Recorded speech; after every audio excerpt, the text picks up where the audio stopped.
మా వందనాలు, శుభాభివందనాలు. ఈ సమయంలో మనమందరూ కూడి రావడము ఇది మన ఇష్టము, మన చిత్తము కాదు, కానీ ఇది దేవుని ఉద్దేశం. కుటుంబంలో ఆయన్ని మనం మహింపరచాలని ఆయన ఇష్టపడుతున్నాడు.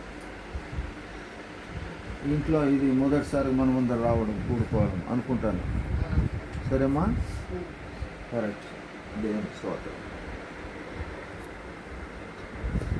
మన శరీర బలహీనతలు ఏవైనా ఆత్మలో మనము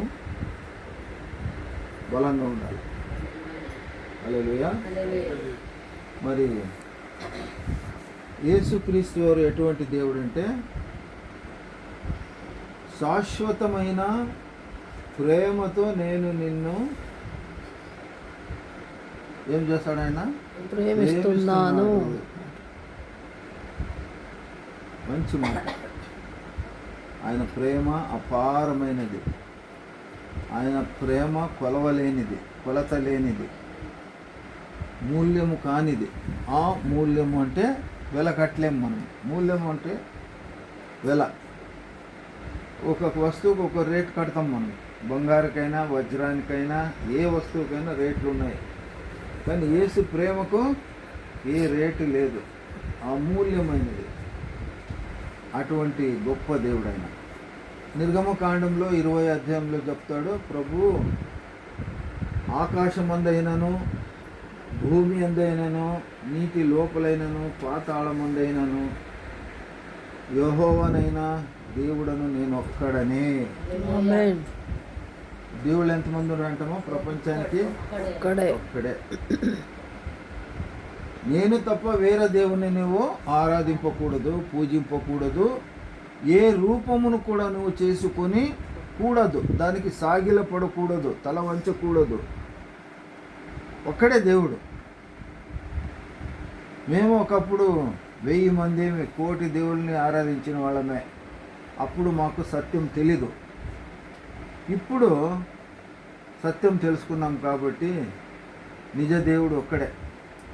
ఆయనే సృష్టికర్త. ఆయనే విశ్వాన్ని సృష్టించిన దేవుడు. ఆయనే తండ్రి అయిన దేవుడు. ఆయనే యేసుక్రీస్తు వారు. ఆయన అంటున్నాడు, భూమి సృష్టించక మునుపు ఉన్నటివాడు. ఆయనే ఆది సంభూతుడు అంటున్నారు దేవుని వాక్యంలో, బైబిల్ గ్రంథంలో. అంటే ఆయన ఉన్నాడు కానీ ఈ సృష్టి లేదు అప్పుడు. ఆయన ద్వారా, ఆయనలో నుండి సమస్తమును సృష్టింపబడింది. అటువంటి గొప్ప దేవుడు ఆయన. ఆయనే ఆరాధికులం మనం. ఆయనే ఆరాధిస్తున్నాం మనం.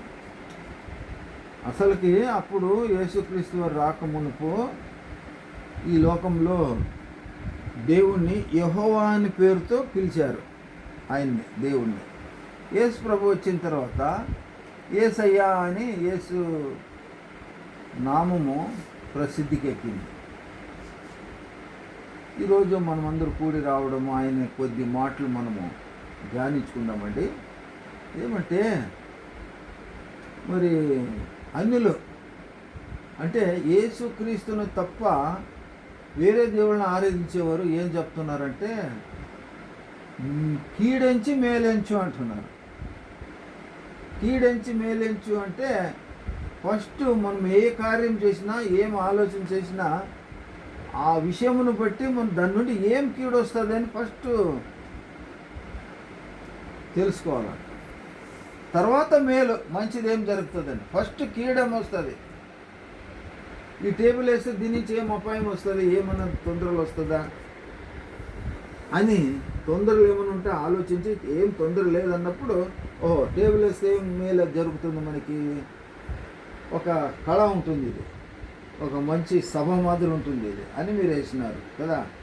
అలాగే ఏ విషయమైనా సరే, ఒక ప్రయాణమైనా, ఒక ప్రయత్నమైనా, ఏది చేసినా ఏం చేసినా మన దేవుడు ఏమంటున్నాడంటే ఎప్పుడూ కూడా ఆయన కీడు చేసే దేవుడు కాదు మన దేవుడు. హల్లెలూయా. మరి భక్తులు ఏం పాట పాడతారంటే మేలు చేయక నీవు ఉండలేవయ్యా, ఆరాధింపక నేను ఉండలేనయ్యా, మేలు చేయక నీవు ఉండలేవయ్యా, ఆరాధింపక నేను ఉండలేనయ్యా. యేసయ్యా యేసయ్యా యేసయ్యా యేసయ్యా యేసయ్యా యేసయ్యా యేసయ్యా యేసయ్యా. దేవుడు కీడు ఎప్పుడు చేయడు, ఎన్నటికీ చేయడు. ఆయన ఆలోచనలో కానీ దేంట్లోనే కానీ కీడు అనేదే లేదు. మేలు చేసేవాడు, ఎప్పటికీ ఎన్నటికీ మేలు చేసేవాడు దేవుడు. అందుకే ఇక్కడ ఆరాధికుడు అంటున్నాడు, నువ్వు మేలే చేస్తావయ్యా. మేలు చేసే దేవుని మనం ఏం చేయాలా? ఆరాధించాలి. అది తెలియదు చాలామందికి. ఆరాధన చేసేది వదిలి ఏదేదో చేసేస్తున్నారు. మరి ఆయన ఉగ్రతకు గురైపోతున్నాడు. ఈరోజు దేవుడు మనతో ఒక 2 విషయాలు మాట్లాడతాడండి. బాగా ధ్యానం చేసుకుందాం మనము. ఏమంటే, కీడు చేయని దేవుడు, ఆయన మేలే చేస్తున్నాడు ఎరిగి నువ్వు ఆయన ఆరాధించకుండా ఆయన వదిలి నువ్వు ఏం చేసినా నీకే అది తొందర. సౌలు అనే ఒక భక్తుడు ఉన్నాడు పాత నిబంధనలో. కొత్త నిబంధనలో సౌలుగా ఉన్నాడు, పౌలుగా మారిపోయాడు ఆయన. ఇప్పుడు పాత నిబంధనలో సౌలు అనే భక్తుడు ఉన్నాడు. యెహోవా అంటే మంచి భయము భక్తి గలవాడు. అటువంటి భక్తి ఉన్న ఆ భక్తి పొరన్న దేవుడు మెచ్చుకొని ఆయన అభిషేకించి ఆయన ఏం చేశా? రాజునకు చేశా. మొదటి రాజు, ఇశ్రాయేలుకి మొదటి రాజు. అంతటా ఆయన యెహోవానే కొలిచాడు, యెహోవానే పూజించాడు, యెహోవాకే దండం పెట్టాడు. యెహోవానే నా ప్రాణము, నా ఊపిరి అన్నవాడు రాను రాను రాను ఏమైపోయిందంటే, ఆ కాలంలో ఏం చేసినా యెహోవాను ప్రార్థించి యెహోవాను అడిగి యెహోవా బయలుపరిస్తే ఆ పనులు చేసేవాళ్ళు.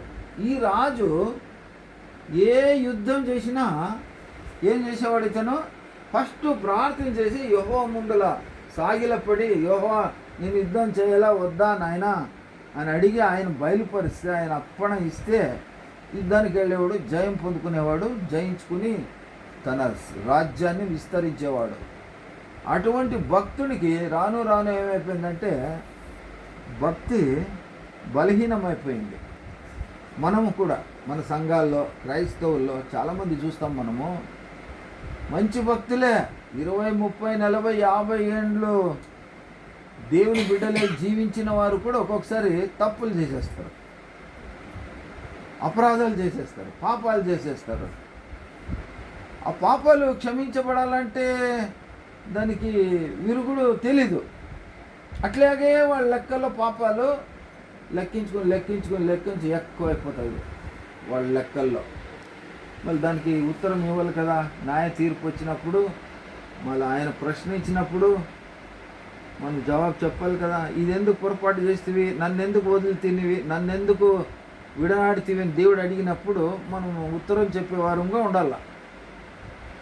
అందుకే దేవుని భయము భక్తితో మనము జీవించాలి. సుఖాలు భోగాలు వస్తాయి వెళ్ళిపోతాయి, అది శాశ్వతం కానివి. ఒకవేళ దుఃఖం వచ్చినా, కష్టం వచ్చినా, నష్టం వచ్చినా మనము సహించుకోవాలి. హల్లెలూయా. దేవుని వాక్యం ఏం చెప్తుందంటే, శోధన సహించువాడు ధన్యుడు. ధన్యత అంటే మనకు మేలు జరుగుతుంది.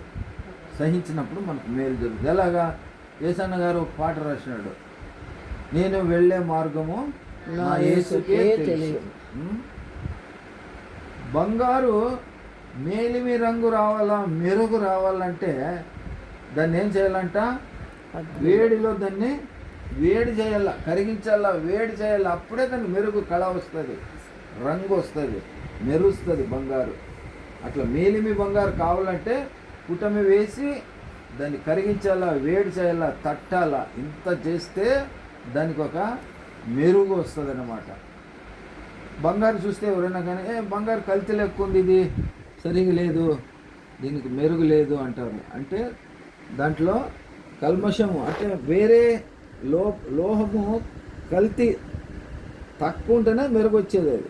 అట్లా మనం కూడా శోధించబడిన పిమ్మట సువర్ణమైపోతారంట మనుషులు. మనం శోధనలు వచ్చినప్పుడు మనం ఏం చేస్తామంటే దేవుని వదిలేస్తాం కొంతమంది. అలా కాకుండా ఈరోజు మన భక్తి, మన దేవుని పైన ప్రేమ, యేసయ్య వారిని ప్రేమించే ప్రేమికులం మనం ఎలాగ ఉండాలంటే ఏ శోధన వచ్చినానా, ఏ కష్టం వచ్చినానో, ఏ దుఃఖము, రోగము, వ్యసనాలు వచ్చినా కానీ మొదటి స్థానం వాటికి ఇవ్వకుండా వాటికి రెండో స్థానం ఇచ్చి మొదటి స్థానము యేసయ్య వారికి ఇచ్చి యేసయ్య సన్నిధిలో మనము మోకరించి ప్రార్థించినా, మోకరించి కన్నీటి ప్రార్థన చేసినా మన ప్రార్థన ఆలకించి దానికి ఆయన సదుత్తరం ఇచ్చే దేవుడు ఈ లోకంలో ఎవరు లేరు. యేసయ్య వారు ఒక్కరే. ఆయన తెలుసుకోవాలా, ఆయన్నే ధ్యానించాలి, ఆయన అడగాల మనం. అది వదిలి మనం ఏదో ప్రయత్నాలు చేసేస్తాం లోకంలో. అవన్నీ చెల్లవు, అవన్నీ సాగవు, అవన్నిటికీ జయం ఉండదు. ఈరోజు దేవుడు నీతో నాతో మాట్లాడుతున్నాడు. సౌలు మరి తన జీవితంలో ఆయన రాజు అయిన తర్వాత యెహోవా దేవుణ్ణి ఆరాధించాడు ఆయన. కానీ ఒక రాను ఆయన ఏం చేశాడంటే యుద్ధం చేస్తే ఏం చేస్తాడు, ఇప్పుడు కర్ణపిశాచాలను అడిగేటట్లు అయిపోయినాడు. దేవుని వదిలేసినాడు. యెహోవా యుద్ధం ಆಡಬೇಕಂದ್ರೆ దేవుని ಕೇಳ್ತಿದ್ದ ಇಷ್ಟು ವರ್ಷಗಳು. ಆಮೇಲೆ ಅವನು ಬರ್ತಾ ಅವನ ಭಕ್ತಿ ಕಡಿಮೆ ಆಗಿಬಿಟ್ಟು ಈಗ ನಂಬಿಕೆ ಎಲ್ಲಿ ಹೋಯ್ತು ಅಂದರೆ ಕರ್ಣಪಿಶಾಚಂ ಅಂದರೆ ಆ ಕಾಲದಲ್ಲಿ ಮಾಂತ್ರಿಕರು ಇರ್ತಿದ್ರಲ್ಲ, ಅವರು ರತಿ ಹಾಕಿ ಅದನ್ನ ಅವ್ರ ಮಂತ್ರ ಓದಿದರೆ ಏನು ಜರಗದಲ್ಲಿ ಕಾಣಿಸ್ತಿತ್ತಂತೆ పిక్చర్. అదనే నమ్మికే ఊటిబిడతా ఉంది వానికి. దాంట్లో నమ్మకం వచ్చేసాయి. అది మానుకోలేదు వాడు, దాన్నే కంటిన్యూ చేసినాడు, దాన్నే ముందుకు సాగించినాడు. అలా చేయడం వల్ల ఏమవుతుంది అనేది వానికి జ్ఞానం రాలే, అజ్ఞానం పెరిగిపోయింది, బుద్ధి తక్కువైపోయింది. మరి బైబిల్లో మనం చూస్తాము, రాజులు బుద్ధి తక్కువైనప్పుడు, దేవుణ్ణి మర్చిపోయినప్పుడు గడ్డి తినిపించినాడు. రాజులే గడ్డి తిన్నారు. ఆ పరిస్థితి వస్తుందని వీడు తెలిసి మర్చిపోయినాడు దేవుని యొక్క శక్తి, దేవుని యొక్క అద్భుత శక్తి, అపారమైన శక్తి మర్చిపోయి కర్ణపిశాచాలని వాడు పూజించి మంత్రాలు, తంత్రాలు, అంతరాలు ఇట్టుగా వాటిపైన దేవుని నమ్మకం వదిలేసి వాటిపైన నమ్మకం పెంచుకున్నాడు. దానివల్ల చెడే ఉంది కానీ కీడే ఉంది కానీ మేలు లేదు. బైబిల్లో స్పష్టంగా రాయబడింది. కడకు దేవుని ఉగ్రతకు గురైపోయి వాడు యుద్ధంలో ఓడిపోయి వాడే చంపుకున్నాడు.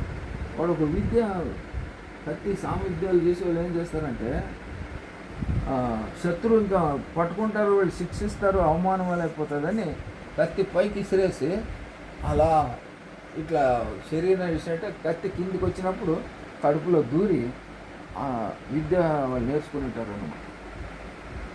వాడి చంపబడ్డాడు.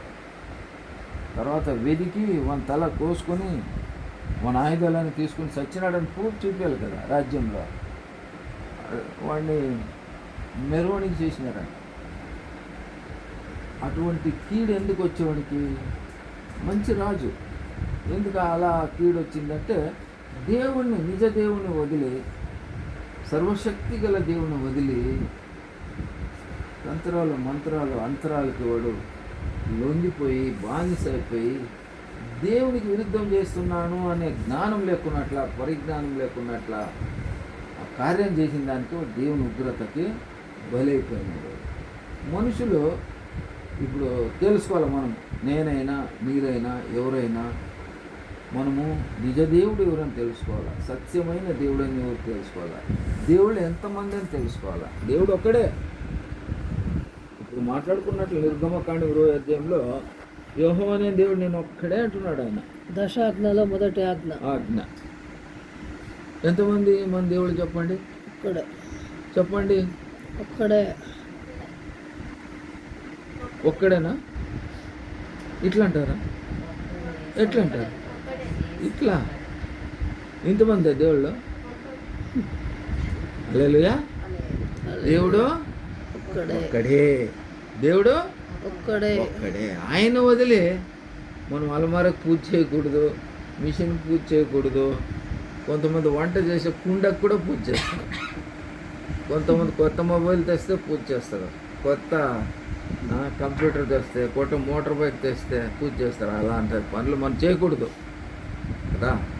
సౌలు భక్తుడు ఏమైపోయా, ఇప్పుడు సౌలు రాజు ఏమైపోయా, వానికి వాడే ది ఎండ్ అయిపోయాడు చంపుకున్నాడు కదా. ఎందుకు ఎండ్ అయిపోయినాడంటే దేవుడు మనకు తోడు ఉండేది వదులుకున్నాడు. దేవుడు వదులుకున్నాడు, వీడే వదులుకున్నాడా? వీడే దేవుడిని వదిలినాడు కదా. దేవుడు తోడు ఉన్నంత వరకు రాజు అయినాడు. కానీ దేవుని తోడు వీడు వదిలిన దానికే ఏమైపోయాడు? గురి అయిపోయి, నాశనానికి గురి అయిపోయాయి. సరే, ఒక పక్క అయితే ఇంకో పక్క చూసుకుందాం. కొద్దిగా ముగిచేస్తాను నేను. చిన్న వాక్యమే, క్లుప్తంగా చెప్పలేము, ఎందుకంటే 1.5 గంట వాక్యం ఇది. మీకు తాత్పర్యం చెప్తున్నాను, అర్థం చేసుకుంటారు దేవుని బిడ్డలని చెప్తున్నాను. దేవుడు తోడు ఉంటే ఏం జరుగుతుంది? దేవుని తోడు లేకపోతే ఏం జరుగుతుంది? వీడికి దేవుని తోడు లేదు కాబట్టి వాడు అంతమైపోయాడు. ఇప్పుడు దేవుడు తోడున్న వాళ్ళు ఏమవుతారు అని మనం చూసుకుందాము. దేవుని వాక్యం ఏమంటే, యోసేఫ్ అనే భక్తుడు ఉన్నాడు. యోసేపు తన తండ్రికి ముసలి ప్రాయములో పుట్టిన బిడ్డ. అతనికంటే ముందు అన్నలు ఉన్నారు, కానీ తండ్రికి ఏమంటే వీడు చిన్న బిడ్డ, లాస్ట్ వీడు ముసలోడు అయిపోయినాడు. ఇప్పుడు ముసలి ప్రాయంలో పుట్టిన బిడ్డ. వాడంటే ఆయనకి ఇష్టం, చాలా ఇష్టం. వాడికి ఒక రంగురంగుల ఒక గౌను కుట్టించి వాడికి తొడిగిచ్చి వాడిని ముస్తాబు చూసి ఆనందిస్తున్నాడు తండ్రి యాకోబు. ఇదే అన్నలకి ఈర్ష్య పుట్టింది, అసూయ పుట్టింది, కక్ష వచ్చింది. మా తండ్రి మమ్మల్ని ప్రేమించాడు, వీడంటేనే ఎక్కువ ప్రేమిస్తాడు కదా. అందుని బట్టి అన్నలకి వీడిపైన ఒకలాంటి ఈర్ష్య, కక్ష, అసూయ వచ్చింది. వాడు అన్నలే వాడిని చంపాలని ప్రయత్నిస్తారు. పాడు బావిలో, నీళ్ళని బావిలో తోసేస్తారు. వాడిని చచ్చినాడు కదని వదిలేసి వెళ్ళిపోతారు. వాడు ఏదైనా కుక్క గాయమైతే కుయ్యో కుయ్యో కుయ్యో అంటుంటుంది కదా, అట్లా పడి వాడు అరుస్తూ ఉంటే మెలకు వచ్చిన తర్వాత దారిన పోయే ప్రయాణికులు ఏందో జరిగింది కదా వచ్చి చూసి ఆ బిడ్డను పైకి తీసి, వాడు ఏదో దిక్కులేనివాడు ఎవడో తీసుకో, లాభం వచ్చింది, ఎలాగా తీసుకుని పోతే అమ్మితే డబ్బు వస్తాయి అని వీడు ఇస్రాయేలుడు కదా, ఐగుప్తు దేశం తీసుకుని పోయి అమ్మేస్తారు. వాళ్ళు అమ్మేసిన తర్వాత ఏం జరుగుతుంది? అమ్మిన నాటి నుండి ఆ సమయం నుండి ఏం జరుగుతుందంటే ఒక వాక్యం చూసుకుంటాము.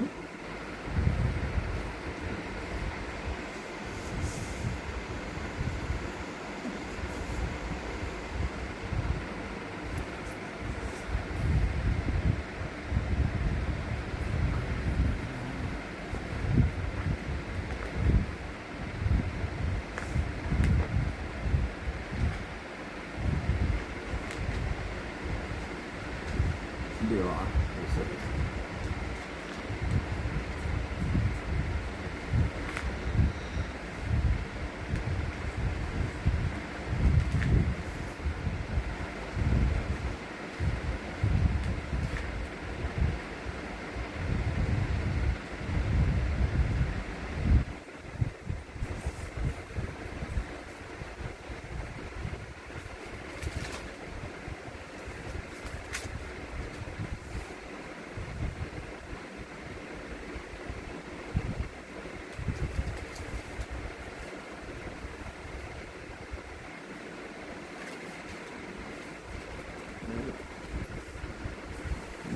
కనపడ్డం లేదు.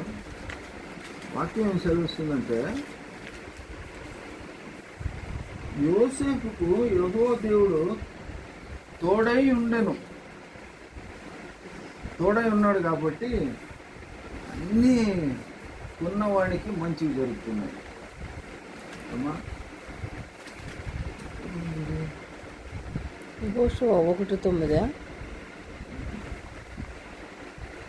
యెహోషువ 1:9 వాక్య ఓదరము.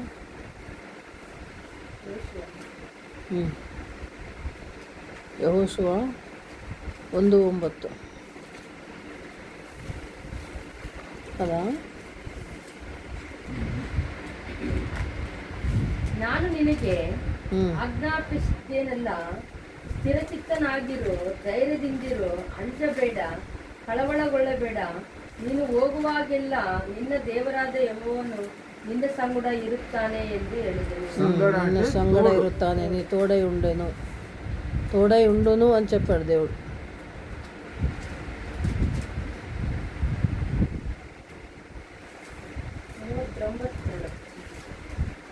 ఆదికాండ 39. ఆది కాండంలోనే వస్తుంది. ಯೆಹೋವನು ಯೋಸೇಫನ ಸಂಗಡ ಇದ್ದದ್ದರಿಂದ 39 ಅಲ್ಲ, 39 2ನೇ ವಚನ. ಆದಿ ಕಾಂಡము ఓదము. ಯೆಹೋವನು ಯೋಸೇಫನ ಸಂಗಡ ಇದ್ದದ್ದರಿಂದ ಅವನು ಏಳಿಗೆಯಾಗಿ ಐಗುಪ್ತನಾದ ತನ್ನ ದಣಿಯ ಮನೆಯೊಳಗೆ ಸೇವಕನಾದನು. ಯೆಹೋವನು ಯೋಸೇಫನ ಸಂಗಡವಿದ್ದು ಅವನು ಮಾಡುವ ಕೆಲಸಗಳನ್ನೆಲ್ಲ ಸಫಲವಾಗುವಂತೆ ಮಾಡುತ್ತಾನೆಂದು ಅವನ ದಣಿಯು ತಿಳಿದು ಅವನ ಮೇಲೆ ದಯೆ ಇಟ್ಟು ಅವನನ್ನು ಸ್ವಂತ ಸೇವಕನನ್ನಾಗಿ ನೇಮಿಸಿಕೊಂಡನು. ఆమేన్.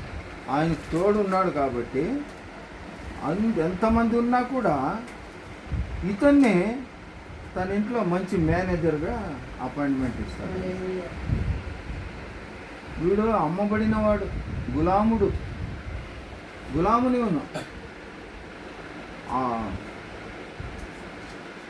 ఫరో దగ్గర సైన్యాధిపతి ఇంట్లో వీడు ఒక సూపర్వైజర్గా, మేనేజర్గా వీడు అపాయింట్మెంట్ అయిపోతాడు.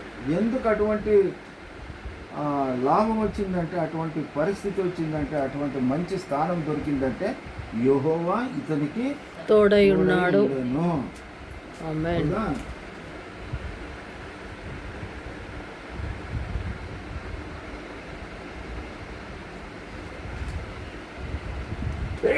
దేవా, దేవుడు తోడుంటే మనకి మేలు జరుగుతుంది. ఆ దేవుని తోడు, ఆయన మన తోడై ఉండేదానికి మనం ప్రయత్నించాలి. ఆయనకి ఇష్టలై ఉండాలి. మనం ఆయనకి ఇష్టం లేని పనులు మనం చేయకూడదు. చాలాసార్లు నేను కూడా ఎన్నో పొరపాట్లు చేసినాను. కానీ దేవుని వాక్యం ఏం సెలవిస్తుందంటే, ఎప్పుడైతే మన నుండి మాట అయినా కానీ, మన చూపు అయినా కానీ, మన ఆలోచన అయినా కానీ జరిగిన తర్వాత ఇది దేవునికి ఇష్టమవుతుందా, లేదా దేవుని యొక్క ఉగ్రతకు మనం గురైపోతామా, తప్పు మాట్లాడినామని మనం ఆలోచించాలి. రెండోసారి ఆలోచించి, ఒకవేళ దేవునికి విరుద్ధంగా మనము పనులు చేసినామా, దేవునికి విరుద్ధంగా ఏమైనా మాట్లాడినామా అనిపిస్తే వెంటనే మనం ఏం చేయాలంట, ఆయన ముందు మనము క్షమాపణ అడగాలి కదా. తప్పిపోయిన కుమారుడు తండ్రికి దూరం అయిపోతాడు, ఆస్తి అంతా తీసిపోతాడు, అంత ఖర్చు చేసుకునేస్తాడు, పోగొట్టుకుంటాడు. తినే కూడు లేకున్న సమయంలో పందుల మధ్య మనకి నౌకరిస్తారు. ఆ పని ఎవరు చేయరు. గతి లేదు వీనికి, మతి లేదు వీనికి.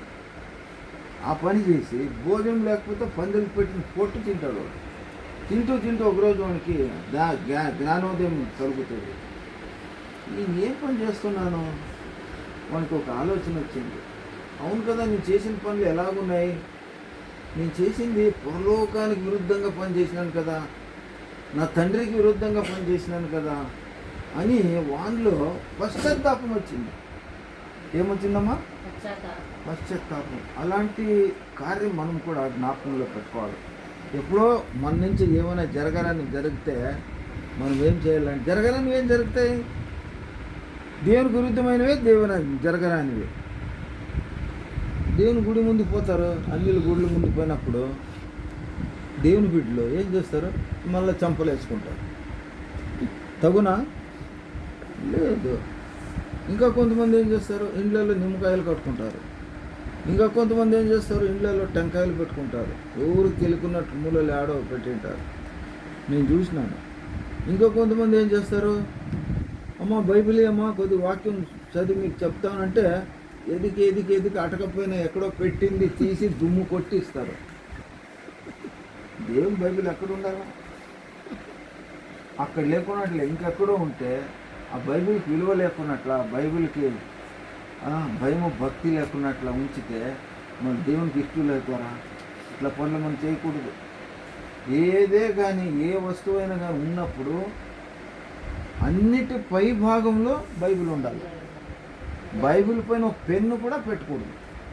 అంటే బైబిల్ పైన ఏముండదు, అన్నిటిపైన బైబిల్ ఉండాలి. ఎందుకంటే అన్నిటికన్నా పైనామము యేసునామము. అన్ని నామముల కన్నా యేసునామము శ్రేష్టమైనది. అన్ని నామముల కన్నా యేసునామము సర్వశక్తి గల నామం. బైబిల్ అంటే యేసయ్య మాటలే. బైబిల్ని ఎప్పుడు పవిత్రంగా చూడాలి. బైబిల్కి ఒక స్థానం ఏర్పరచాలి మన ఇంట్లో.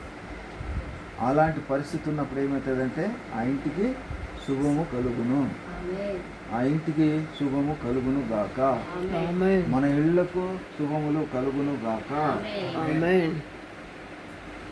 యోసేపు తోడై ఉన్నాడు కాబట్టి ఆయనకు మంచిది జరిగింది. అంతేకాదు యోసేపు భార్య ఒక అందగత్తె. భర్త లేకున్నప్పుడు ఈ పనివాడి పైన, యవ్వనస్తుని పైన ఆమె చెడు కన్ను వేసి మరి ఆమె వాడిని చేరబోతే ఆయన ఏం చేశా? యోసేపు అక్కడి నుంచి పరిగెత్తిపోయా. రాజు భార్య. మనోళ్ళు ఏం చేస్తారంటే చెడు కార్యానికి తావిస్తారు, స్థలం ఇస్తారు. ఈ భక్తుడు ఏం చేశా? యెహోవా భయభక్తి. ఆయన హృదయంలో ఏమంటే దేవుడు సర్వజ్ఞాని, సర్వవ్యాప్తి గల దేవుడు, అన్ని చోట్ల ఉన్నాడు దేవుడు. ఎరిగి తానున్న ఏ చోటైనా అక్కడ దేవుడు ఉన్నాడు అని తెలుసుకున్న వ్యక్తి ఆ చెడు కార్యాన్ని వదిలి, ఆ పాప కార్యాన్ని వదిలి అక్కడి నుంచి ఆయన పరిగెత్తిపోతాడు. మనం కూడా పాపకార్యాలు ఏవైనా ఉంటే లోకంలో వాటి దగ్గర ఉండకూడదు, వాటికి దూరంగా ఉండాలి మనం. అప్పుడే మనకి దేవుని తోడై ఉంటాడు. మన దేవుని తోడు మనం ఉంటుంది మనకు. ఇక్కడ 21వ వచనం చూసుకుందామండి. అదే అధ్యాయంలో ఆదరు యెహోవను యోసేపున సంగಡ ఇద్దు. చూడండి, మళ్ళీ ఒకసారి చెప్తున్నాడు. యోసేపు సంగడ అంటే తోడు, ఆయన తోడై ఉన్నాడు. ಅವನ ಮೇಲೆ ಕೃಪೆಯನ್ನಿಟ್ಟು ಅವನಿಗೆ ಸೆರೆ ಯಜಮಾನನ ಬಳಿಯಲ್ಲಿ ದಯ ದೊರಕುವಂತೆ ಮಾಡಿದನು.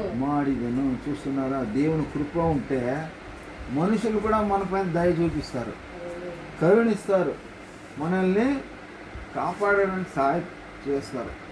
మనం ఎవరైనా సరే ఎప్పుడైతే అసలైన వ్యక్తికి, అసలైన దేవునికి మనం తోడుగా ఉంటే మనకు దేవుడు ఈ లోకంలో ఎవరైనా సరే మన వాళ్ళు కృప చూపిస్తారు, దయ చూపిస్తారు, ప్రేమ చూపిస్తారు. ఈరోజు దేవుడు మాట్లాడుతున్నాడు. మనము దేవుని దగ్గర దేవుని దయ కావాలి, దేవుని తోడు కావాలి, దేవుని కృప కావాలి అంటే మనం ఏం చేయాలంటే ఆయనకి ఇష్టలుగా ఉండాలి. ఆయనకి ఇష్టం లేని పనులు మనము చేయకూడదు. చేస్తే మనకు దూరం అయిపోతాడు దేవుడు మన నుంచి.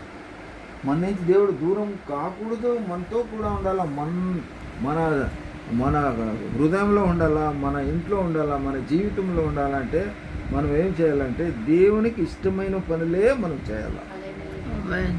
ఆ పని చేయకపోయినా పర్వాలేదు, చెడ్డ పని చేయకూడదు.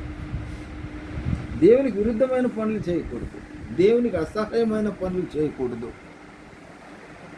అన్నీ చూస్తున్న దేవుడు ఆయన, అన్ని వేళలో సజీవుడై ఉన్న దేవుడు, జీవం గల తండ్రి. ఆయన ఏం చేశా, ఈయన కీడు కలిగింది. ఆయన వాని యజమాని భార్య ఈయన పైన చెడు కన్నేసినప్పుడు పరిగెత్తిపోయా, ఆయన భర్త వచ్చినాక నన్ను చెడపడానికి వచ్చాడు అని ఆయన పైన చాడీలు చెప్పి విరుద్ధంగా మాట్లాడి వాడు జైల్లో వేయించిస్తుంది. జైల్లో కూడా దేవుడు ఈయనకి తోడున్నాడు కాబట్టి ఈయన పైన జైలు అధికారులకి అక్కడ తోడు, అక్కడ ఖైదీలకు అందరికీ ఈయన పైన దయ కలిగిపోతుంది. అటువంటి అష్ట కష్టాల్లో ఉన్నప్పుడు ఇతన్ని దేవుడు దయ వచ్చేటట్లు చేస్తాడు అందరికీ. ఎందుకు దేవునికి ఇష్టడై ఉన్నాడు కాబట్టి ఇతన్ని విడుదల అవడానికి సహాయపడతాడు. ఇంకొక మాట చూసుకుని మనం ముగించుకుందాం. 23 అక్కడే కింద. యెహోవను అవన సంగడ ఇద్దు. మళ్ళా యెహోవను అవన సంగడ అంటే ఆయనకు తోడై ఉన్నాడు కాబట్టి 3 సార్లు ఈ అధ్యాయంలో చెప్తున్నాడు. యెహోవా ఆయనకి తోడై ఉండెను కాబట్టి, యెహోవా అతనికి తోడై ఉన్నాడు కాబట్టి, యెహోవా తోడుండగా ಯೆಹೋವನು ಅವನ ಸಂಗಡ ಇದ್ದು ಅವನು ನಡೆಸಿದ್ದೆಲ್ಲವನ್ನು ಕೈಗೂಡಿಸಿದ್ದರಿಂದ ಅವನ ವಶದಲ್ಲಿದ್ದ ಯಾವುದೊಂದರ ವಿಷಯದಲ್ಲಿಯೂ ಸೆರೆಮನೆಯ ಯಜಮಾನನು ಏನೂ ಚಿಂತಿಸಲಿಲ್ಲ. తెలుగులో ఏం చెప్తుందంటే, తెలుగులో వినండమ్మా, యెహోవా అతనికి తోడై ఉండెను గనుక ఆ చెరసాల అధిపతి అతని చేతికి అప్పగింపబడిన దేని గూర్చియు విచారణ చేయక ఉండెను. అతడు చేయునవి యావత్తు యెహోవా సఫలపరిచినట్లు చేశాడు. ఆమేన్. ఇది చాలా అర్థగర్భితమైన మాట. యెహోవా అతని తోడై ఉన్నాడు కాబట్టి ఎవరేం ఆయన కీడించినా ఆయనకి ఏం కలగకుండా, మనకు కూడా ఆ దేవుడు తోడై ఉంటే ఏం చేస్తారంటే, ఈ లోకంలో ఎవరు మన విరుద్ధంగా మనకి వ్యతిరేకంగా మనకు కాకున్నట్టు ఏం చేసినా కూడా అవి మనకు తగలదు. ఒకసారి నేను బెంగళూరుకి వెళ్తున్నాను,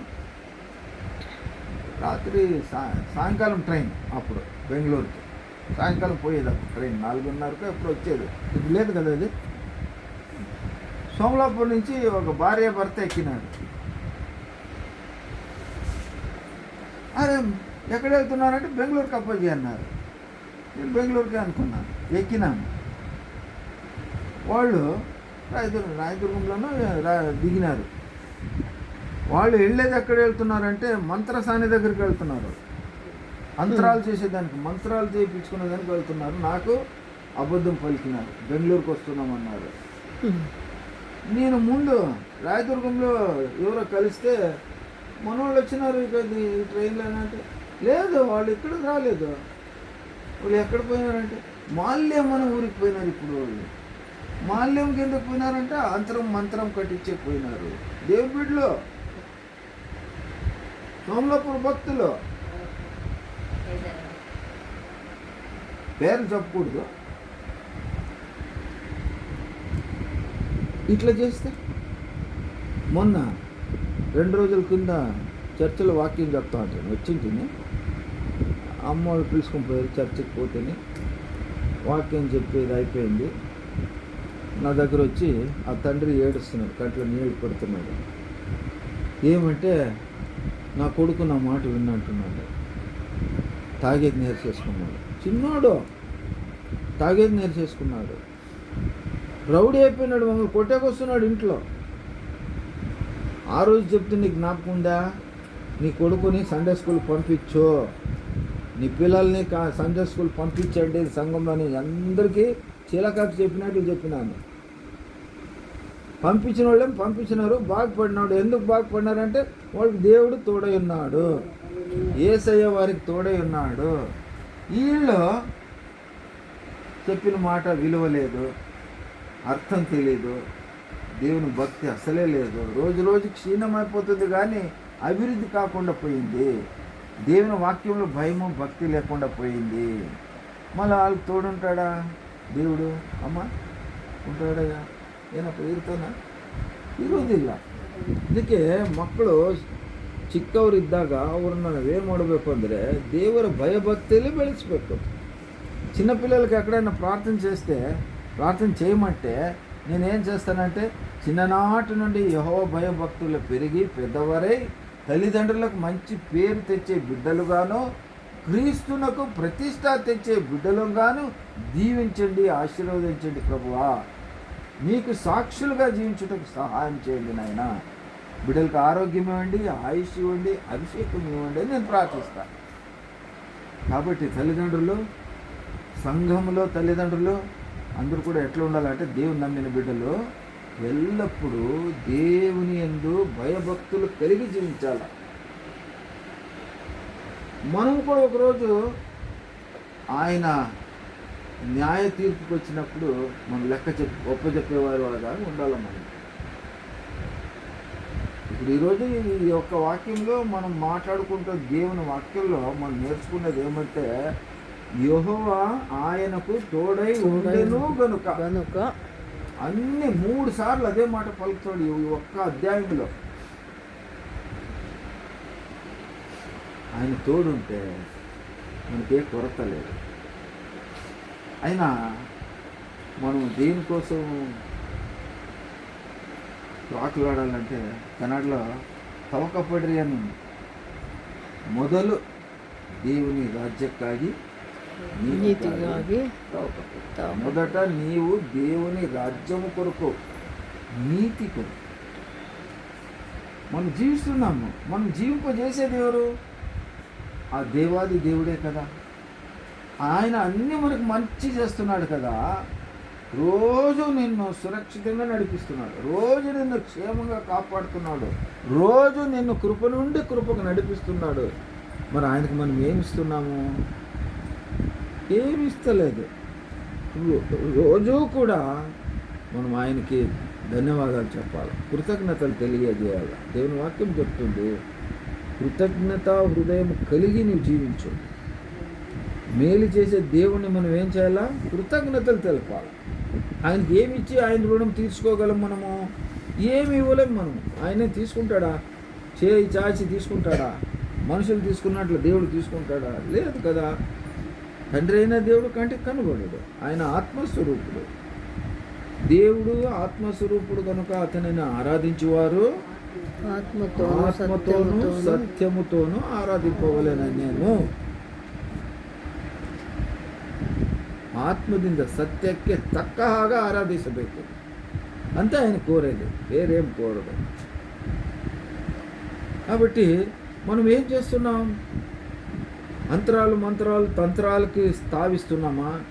సౌలు చేసినట్లు కర్ణ పిశాచులు దొరికిపోతున్నామా? ఆడ మంత్రగాడు ఉంటే ఆడిపోతారు. నిమ్మకాయలు మంత్రించుకుని తెస్తారు, టెంకాయలు, గుమ్మడికాయలు. అది అవసరం లేదు. దాని నుంచి మనిషి చేతి పని అది. దాంట్లో ఏ శక్తి లేదు. దానికి శక్తి లేదు, మనకి బుద్ధి లేదు.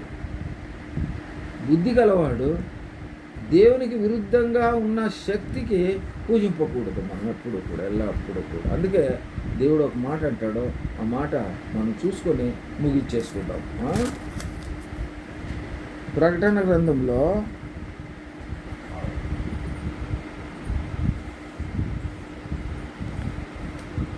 3వ అధ్యాయంలో 15వ వచనం చూడమ్మా. 3ನೇ ಅಧ್ಯಾಯ 15ನೇ ವಚನ. ನಿನ್ನ ಕೃತ್ಯಗಳು నీ క్రియలు నేను ఎరుగుదును. నీవు చల్లగానైనను వెచ్చగానైనను లేవు.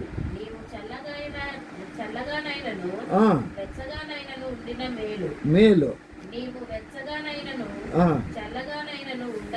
ఉండక నావు గనుక నేను నిన్ను నా నోట నుండి ఉమ్మి వేయనుద్దేశించుచున్నాను. నుంచి ఉన్నాను. దేవుని వాక్యం తేటగా చదివిస్తాను. ఉంటావా? కర్ణ పిశాసుల దగ్గర ఉండు. ఉంటావా? ఏకైక దేవుడైన యేసుక్రీస్తు వారి దగ్గర ఉండు. అక్కడొక కాలు, ఇక్కడొక కాలు, ఇక్కడొక కాలు, అక్కడొక కాలు. మందిరంకి వస్తాను, మాల్యంకి పోతాను, ఎక్కడ మంత్రాలు చేస్తారు అక్కడికి పోతాను, ఎక్కడ టెంకాయలు మంత్రిస్తారు ఆడికి పోతాను, వంకాయలు నిమ్మకాయలు మంత్రించే వాళ్ళ దగ్గరికి పోతాను అంటావా? దేవుని వాక్యం చెల్లిస్తుంది. ఉంటే చల్లగానే ఉండు, లేదా వెచ్చగానే ఉండు. నాశనం అయిపోతావు, నాశనం అయిపో. లేదా నువ్వు పరలోకం పోవాలా, తండ్రి అయిన దేవుని దగ్గర మాత్రం ఉండు. అదొక్క నమ్మకం, శ్రేష్టమైన నమ్మకం, విశ్వాసం కలిగి ఉండు. ఇక్కడ ఉంటే ఆ పనులు చేయొద్దు. ఒకవేళ అక్కడుండి ఇక్కడుండి అక్కడ ఉన్నట్లయితే ఆయన నోట నుండి ఏం చేస్తాడంట? మనల్ని ఉమ్మివేయదనంటే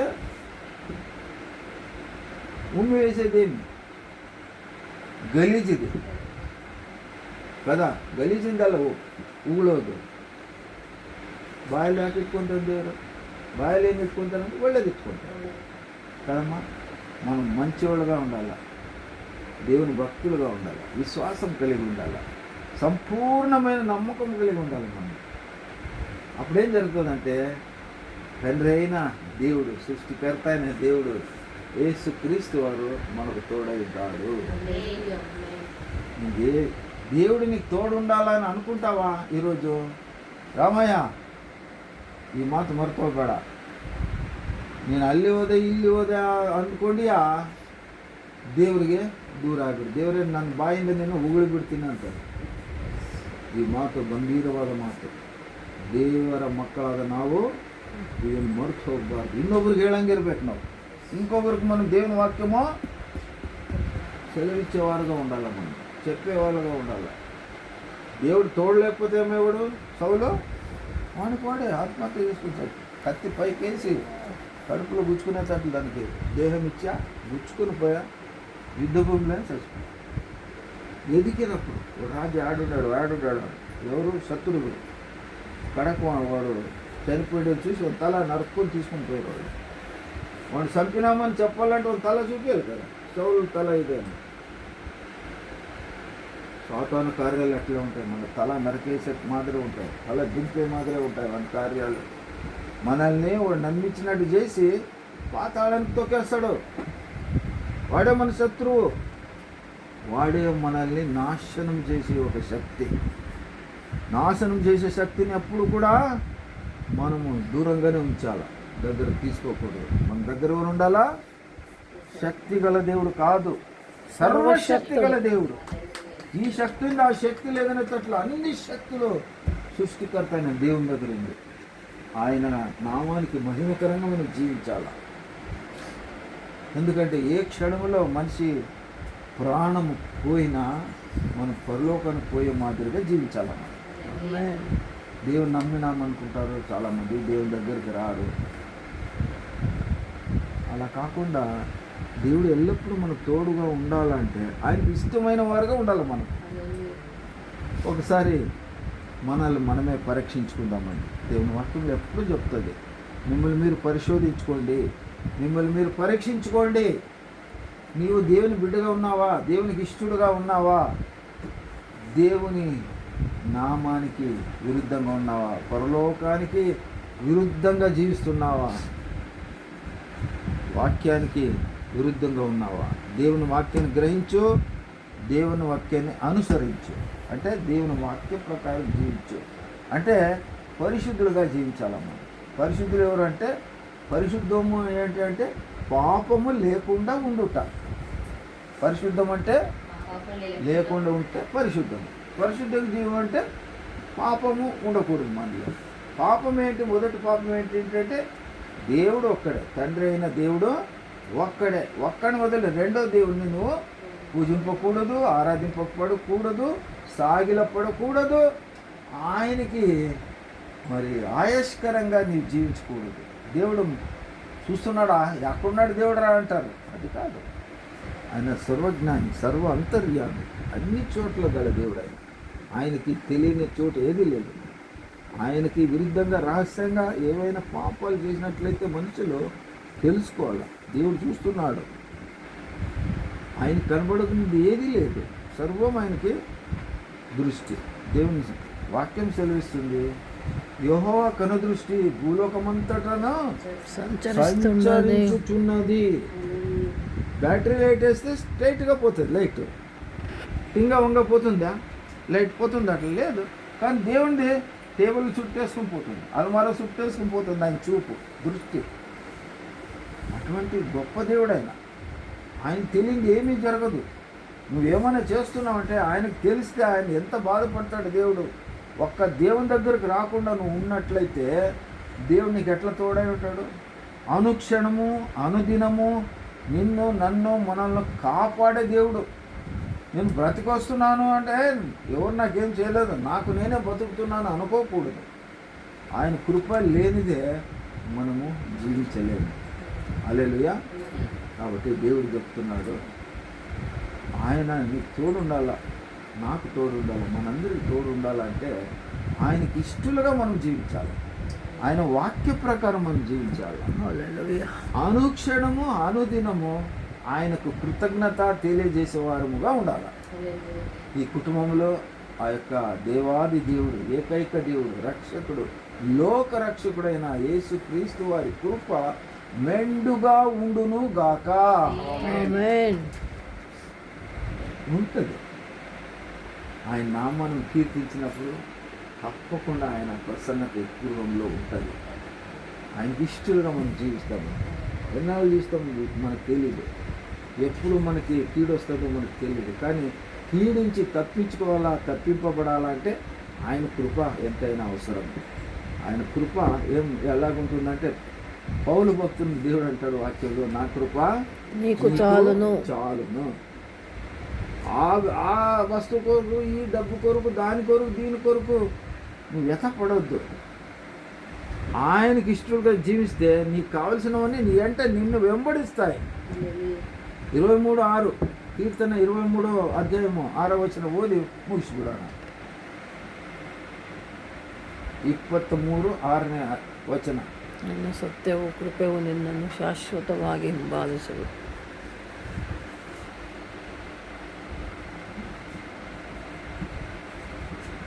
23ನೇ ಕೀರ್ತನೆ 6ನೇ ವಚನ.